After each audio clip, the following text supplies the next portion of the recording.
In this video, we are going to solve question number 4 and question number 5. So, first we will solve question number 4. In question number 4, in the following cases, we have to find the coordinates of the foot of the perpendicular drawn from the origin. So, now, कैसे solve करेंगे इसे? अब हमारा जो first है उसमें क्या है, इक्वेशन क्या दे रखी है, हमें क्या बोलते हैं, प्लेन की इक्वेशन है 2x plus 3y plus 4z minus 12 is equal to 0। तो अब जो इसका परपेंडिकुलर होगा, कोई भी इसके परपेंडिकुलर डायरेक्शन में ओरिजिन से जो पास करेगा उसकी इक्वेशन क्या हो जाएगी। पहले तो इसका जो परपेंडिकुलर होगा उसकी डायरेक्शन क्या, उसकी इक्वेशन क्या होगी, एन वेक्टर की, वो है 2i cap plus 3j cap plus 4k cap. तो ओरिजिन से पास करने वाला कोई भी वेक्टर क्या हो जाएगा, जो इसके डायरेक्शन में होगा वो हो जाएगा X vector is equal to, origin क्या होता है, जीरो वेक्टर, तो X vector is equal to zero vector plus lambda times N vector. तो lambda times N vector means 2 lambda I cap plus 3 lambda J cap plus 4 lambda K cap. ये आ गई equation किसकी, x vector की। Now अब हमें क्या करना चाहिए, अब हमें पता है कि अगर ये ओरिजिन, अगर हमारी जो ओरिजिन से पास करने वाली लाइन का कोई पॉइंट इस प्लेन में होगा तो क्या होगा, ये उसे सेटिस्फाई करेगा। तो एक्स कोऑर्डिनेट क्या हो जाएगा 2 लैम्डा, वाई हो जाएगा 3 लैम्डा और 4 जेड हो जाएगा 4 लैम्डा। तो इक्वेशन में पुट कर देंगे। तो यहाँ से हम क्या कर रहे हैं, इसे इक्वेशन में पुट कर देते हैं। तो क्या हो जाएगा 2 लैम्डा, तो 2 इंटू 2 लैम्डा आई कैप, तो 2 लैम्डा क्या plus 3 into 3 lambda plus 4 into 4 lambda, और ये इक्वल किसको हो जाएगा, this is all equal to 12। तो यहाँ से लैम्डा की वैल्यू क्या जाएगी, lambda is equal to 12 upon 29।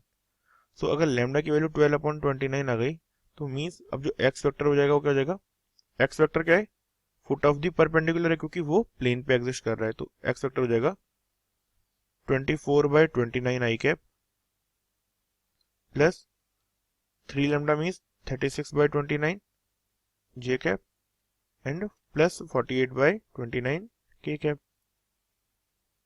सो ये हो जाएगा हमारा आर वेक्टर। नाउ सिमिलरली हम फर्स्ट पार्ट ऐसे किया, तो फर्स्ट सेकंड और थर्ड तीनों सेम है, इसके बाद हम क्या करते हैं, डायरेक्ट फोर्थ पार्ट करते हैं।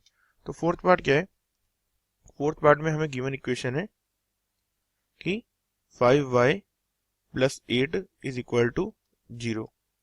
तो 5y प्लस 8 इक्वल टू 0, इसके क्या बोलते हैं, जो परपेंडिकुलर वेक्टर है वो क्या है। तो अगर हम देखेंगे तो इसके परपेंडिकुलर वेक्टर जो हो जाएगा वो हो जाएगा x का कोएफिशिएंट 0, z का 0, तो ओनली क्या हो जाएगा 5 जे कैप जो परपेंडिकुलर वेक्टर है। नाउ अब कोई सा भी इक्वेशन जो ओरिजिन से पास करेगा वो कैसा हो जाएगा, X vector is equal to 0 vector plus 5 times of 5 lambda 5 times क्या हो जाएगा जे कैप। क्या होता है, A vector plus lambda B vector होता है, बी वेक्टर में क्या आएगा, यहाँ एन वेक्टर आएगा क्योंकि इसी की डायरेक्शन में हमें वेक्टर लिखना है। तो 5 लैम्डा जे कैप। अब ये जो लाइन वेक्टर लाइन है ये क्या है, इस कर्व को सेटिस्फाई करेगी। तो इसे यहाँ पुट कर देंगे। तो जे कोऑर्डिनेट क्या है 5 लैम्डा है और एक्स और जेड तो है ही नहीं, तो यहाँ से जाएगा 25 लैम्डा, क्योंकि 5 इंटू 5 लैम्डा, वाई की जगह 5 लैम्डा पुट कर दिया तो 25 lambda plus 8 is equal to 0। Lambda की वैल्यू क्या गई, lambda is equal to minus 8 upon 25।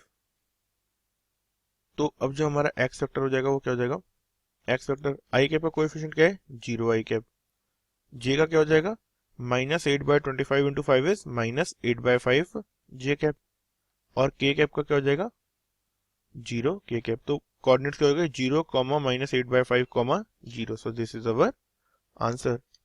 Now अगर हमें फिफ्थ क्वेश्चन के लिए चेक करना होगा, सो फॉर फिफ्थ क्वेश्चन हम इसे थोड़ा दूसरे कलर से कर लेते हैं ताकि कंफ्यूजन नहीं रहे। अब हमें पता है कि किस पॉइंट से पास कर रहा है 1, 0, -2 से, एंड ये किसके नॉर्मल ऑफ द प्लेन क्या है, I cap plus J cap minus K cap. तो अब हमें क्या करना होगा, तो जो हमारा प्लेन है वो इस पॉइंट से पास कर रहा है और इस वेक्टर के परपेंडिकुलर है।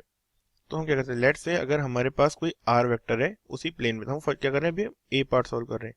तो हमें पता है जो आर वेक्टर होगा और जो लेट्स से अगर ये ए वेक्टर है तो R vector minus A vector को जो इन दोनों पॉइंट्स को जो जोड़ने वाली जो लाइन होगी, आर वेक्टर क्या है, कोई भी एक आर्बिट्री पॉइंट है प्लेन में, ये किसके परपेंडिकुलर होगा, अगर मैं इसे बी वेक्टर बोलूं तो ये लाइन हो जाएगी परपेंडिकुलर टू बी वेक्टर।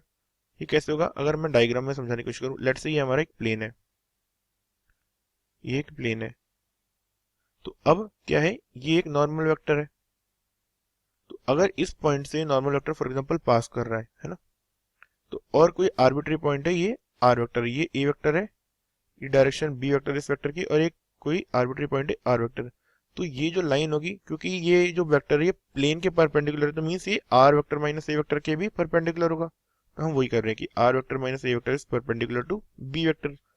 और अगर ऐसा है तो इन दोनों वेक्टर्स का डॉट प्रोडक्ट क्या हो जाएगा, equal to 0। So R vector minus A vector dot B vector is equal to 0।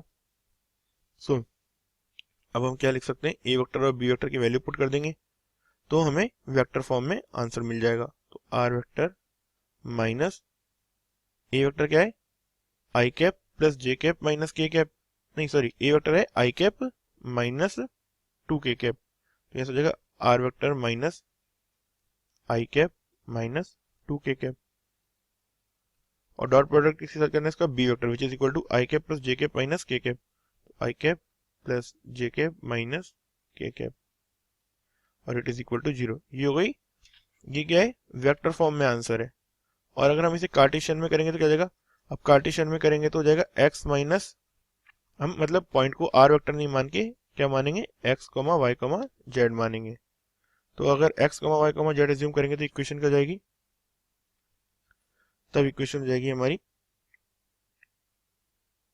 अब यहाँ पे अगर r वेक्टर को मैं लिख दूंगा क्या, एक्स आई कैप प्लस वाई जे कैप प्लस जेड के कैप, तो डॉट प्रोडक्ट करने पे क्या आएगा, तो यहाँ से आ जाएगा x माइनस 1, क्योंकि r वेक्टर क्या है, x minus 1 dot I cap, तो यहाँ से आ जाएगा x, पहले मैं लिख देता हूँ x माइनस 1 आई कैप, फिर जे कैप तो वाई जे कैप तो वाई जे कैप ही आ जाएगा, ऐसे ही उसको हम वाई जे कैप लिख देते हैं, और जेड क्या हो जाएगा, Z minus Z plus 2 K cap हो जाएगा, क्योंकि माइनस साइन है ऑलरेडी, तो जेड प्लस 2 के कैप, और इसका डॉट प्रोडक्ट हमें किससे करना है, I cap plus J cap plus के कैप से, आई cap plus J cap plus के कैप से, और किसके इक्वल है, दिस इज इक्वल टू 0, तो वैल्यू करने पे क्या आ जाएगा, x minus 1 dot 1 is equal to X minus 1 plus y dot 1 is 1 y plus Z plus 2 का डॉट प्रोडक्ट के कैप के साथ में ये हो जाएगा जेड प्लस 2,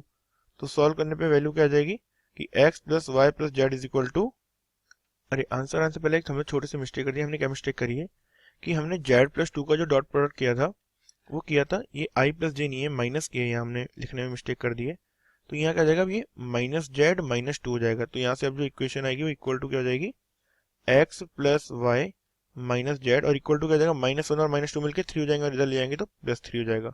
सो कार्टेशियन फॉर्म में क्या हो गई, हो जाएगी X plus Y minus Z is equal to 3। So इसका हमने फर्स्ट पार्ट जैसे किया है, सेकेंड पार्ट भी हम सिमिलरली वैसे ही कर सकते हैं। So this is our answer.